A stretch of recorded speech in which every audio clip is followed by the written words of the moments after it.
Vamos dar uma acompanhada na situação da Venezuela agora com uma Assembleia Constituinte, com um plebiscito que rolou aí esse fim de semana, porque depois dos apoiadores do Maduro entrarem na Assembleia, na Câmara dos Deputados lá e meter porrada em todo mundo e várias outras demonstrações de democracia, como por exemplo, prender os seus adversários ou mandar a polícia prender manifestantes e impedir manifestações, todo tipo de coisa assim, democrática, progressista, o Maduro convocou recentemente uma nova Assembleia Constituinte, que é uma assembleia para dizer que tem que esquerdar mais, todo mundo sabe, ninguém está sendo enganado por essa história, e dia 30 de julho agora vão ser as eleições para os membros dessa Assembleia Constituinte. Como é que isso vai funcionar? Bom, são 545 membros e 173 vão ser indicados pelo Maduro, basicamente. São membros de sindicatos, de partidos, de os pelego dele. E o resto vai ser eleito um por cidade. Então uma cidade que tem 1 milhão de habitantes vai ter a mesma representação que uma cidade que tem 3 calango e um jegue. Então, é assim que funciona. Isso porque o chavismo tem muito mais apoio, obviamente, no interior.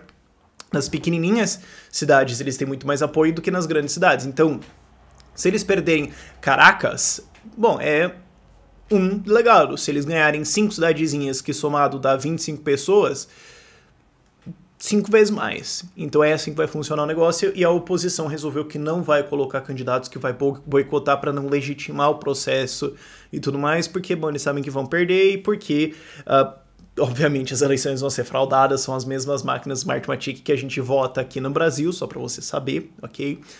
E em cima disso, a oposição fez agora, recentemente, um plebiscito totalmente informal, em que votaram 7 milhões de pessoas, ou mais ou menos, um pouquinho menos de 40%, acho que é 37% ou 38% do eleitorado venezuelano, um plebiscito informal contra esse referendo, contra essa constituinte, pedindo que o exército defenda a constituição vigente e pedindo novas eleições. São 7 milhões de pessoas que votaram, 98% votaram a favor.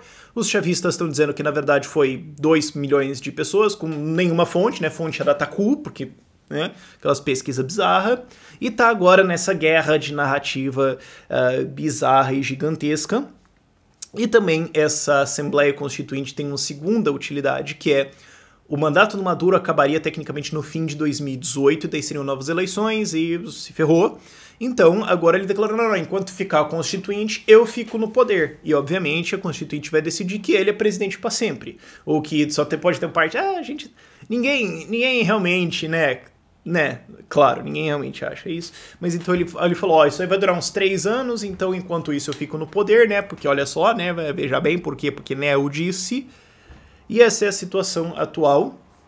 A Assembleia agora legislativa deles é de maioria da oposição, mas foi basicamente nulificada pelo judiciário, que é tudo nos juízes apontados do Maduro.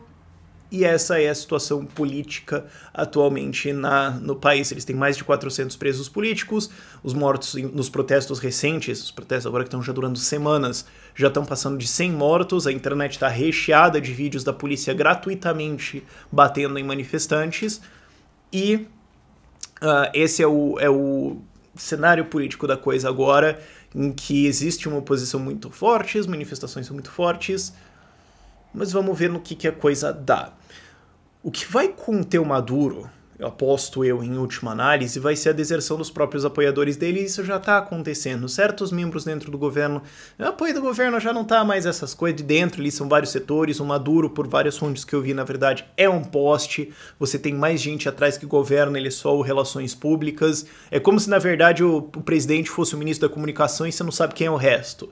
É meio como se fosse isso a situação, pelo que deu para puxar de alguns lados. Mas, de novo, pode ser qualquer coisa também. O fato é que a gente sabe que não é socialismo, né? A gente sabe isso. Não é socialismo. Quando der errado vai ser um reflexo das elites conservadoras brancas de Caracas. Vai ser algum besterol assim. Mas, em última análise, o que vai derrubar ele, revoltas internas do governo. Isso está começando a rolar, e já tem alguns vídeos de polícia desertando e começando a se manifestar junto com os manifestantes. Tem algumas coisas indo nessa direção. O regime se sustenta basicamente porque eles subornam os apoiadores. Você trabalha na polícia, no exército, dentro dos sindicatos, dentro das estruturas chavistas e tudo mais, e você recebe comida. Então, se você for a oposição do governo, você não vai ter comida. Então, você gosta de comer? Gosta. Então, você gosta do Maduro. Fica quieto, apoia o bigodão lá e não tenha muita opinião. E por aí nós vamos. Agora, esse apoio é financeiro e é em alimentos, e em última análise depende da capacidade da Venezuela se sustentar. E, em última análise, depende da capacidade da PDVSA, que é a empresa de petróleo venezuelana estatal, que agora é basicamente toda a economia deles. Depende da empresa deles conseguir pagar suas dívidas e conseguir honrar as promessas de entrega de petróleo que ela está fazendo para a China, para a Rússia, etc. E já está pegando mal para esses países, na verdade, comprar petróleo venezuelano. Então, se um deles resolver, olha, a gente não vai fazer um novo contrato, não vai rolar. Se a PDVSA não conseguir entregar, também a gente já tem um problema grande. Obviamente, os equipamentos deles estão começando a colapsar, e do outro lado você tem o problema da dívida soberana venezuelana, que eles não calotearam ainda, mas o SP, a Standard & Poor's, que é uma agência de rating privada, aliás, diga-se de passagem, de crédito e tudo mais, eles estão dizendo, olha, a gente dá 6 meses para a Venezuela por causa de reservas internacionais, elas estão declinando, eles estão queimando caixa, fazendo tudo possível, a gente fez uma conta aqui, 6 meses para acabar as reservas, eles estão vendendo ouro, estão fazendo todo tipo de coisa lá, tentando. O que pode ser, pode não ser, e depois de um calote é meio complicado. O problema seria, depois de um calote, a incapacidade de você financiar, de você comprar apoio.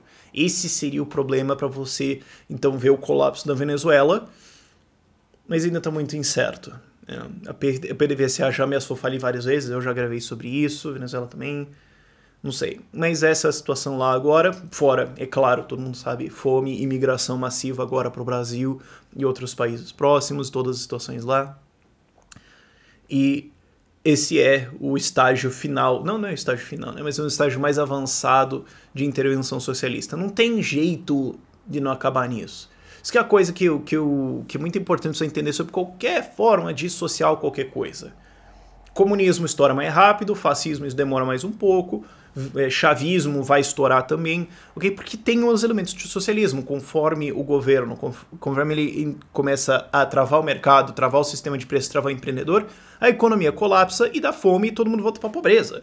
Social-democracia vai fazer isso também. A diferença é uma questão de velocidade. A União Europeia está cada vez mais regulando e está cada vez mais intervindo. Eles podem levar 250 anos para chegar no nível do chavismo, mas eles vão chegar lá e vai falhar. Não tem uma fantasia no meio, ok? Ou você tem os livres mercados, você tem o livre mercado e alimentos, ou você vai na direção do socialismo. A questão é de velocidade na direção da falência. Só e somente só. Por isso, inclusive, que a população de pobres na Itália triplicou nos últimos 10 anos aí. Intervenção econômica, vai travando a economia, a população pobre vai aumentando. Enfim, essa é a situação. Vamos ver o que acontece. É uma desgraça assistir isso, mas é uma lição constante para as pessoas de olhar. Então, tem o Jeremy Corbyn, que fica lá no Reino Unido. Não, porque o chavismo e tal, porque eu acho que ele é um cara muito legal, porque o Chaves era muito... então, é o seguinte, esse país que você idolatra até assim, tá todo mundo morrendo de fome, e aí? Sabe? Ainda existem políticos e partidos que defendem isso seriamente. Ainda existem partidos políticos que defendem a Coreia do Norte aqui no Brasil, só pra você saber, tá? E ainda existem partidos que fingem que não apoiam esse tipo de coisa. É uma tragédia que isso esteja acontecendo, mas pelo menos que a lição seja aprendida e que esses partidos e que essas pessoas sejam consistentemente questionadas. Olha, essa ideia que você tem aí, tá, então, na Venezuela, como é que tá? E aí vão tentar se esquivar e tudo mais, mas pelo menos a gente pode usar isso pra cutucar, escrachar na cara deles de olha a merda que você defende. Pelo menos isso. Por esse vídeo é isso. Tchau, tchau.